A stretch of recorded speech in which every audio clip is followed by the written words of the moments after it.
പുതുവർഷത്തെ വരവേൽക്കാൻ കൊച്ചി ഒരുങ്ങുന്നു. മാളുകളിലും ഹോട്ടലുകളിലും ഡിജെയും കാൻഡിൽ ലൈറ്റ് ഡിന്നറുമൊക്കെയാണ് പുതുവത്സരത്തെ കാത്തിരിക്കുന്നത്.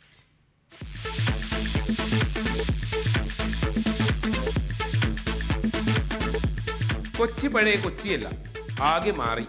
ആ മാറ്റം പുതുവത്സര രാവുകളിലും പ്രകടമാകും.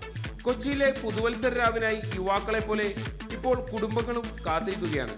ഡിജെയും കാൻഡിൽ ലൈറ്റ് ഡിന്നറുമൊക്കെ ഒരുക്കിയാണ് പുതുവത്സര രാവുകളെ നിറമുള്ളതാക്കാൻ കൊച്ചി ശ്രമിക്കുന്നത്.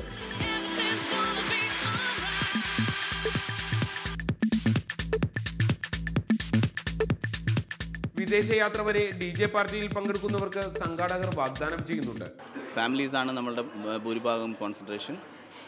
ഈ കഴിഞ്ഞ 2014 ന്യൂ ഇയർ പ്രോഗ്രാമിന്, ന്യൂ ഇയർ ആഘോഷങ്ങൾക്ക് കൊച്ചിയിലേക്ക് എത്തിച്ചേർന്നത് ഓൾമോസ്റ്റ് 40,000 വിദേശികളാണ്. ഈ വർഷം നമ്മൾ എക്സ്പെക്റ്റ് ചെയ്യണത് അതിനേക്കാൾ കൂടുതലായി 60,000 to 80,000 ടൂറിസ്റ്റാണ് നമ്മൾ ന്യൂ ഇയർ ആഘോഷങ്ങൾക്ക് മാത്രമായി കൊച്ചിയിൽ എക്സ്പെക്റ്റ് ചെയ്യണത്. 1000 രൂപ മുതൽ 10,000 രൂപ വരെയാണ് ഡിജെ പാർട്ടിയുടെ പ്രവേശന ഫീസ്. അതേസമയം ഡിജെ പാർട്ടികളിൽ ലഹരിയുടെ ഉപയോഗമുണ്ടോ എന്നറിയാൻ പോലീസ് കർശന നിരീക്ഷണം ഏർപ്പെടുത്തിയിട്ടുണ്ട്. സഹിൻ ആന്റണി, റിപ്പോർട്ടർ, കൊച്ചി.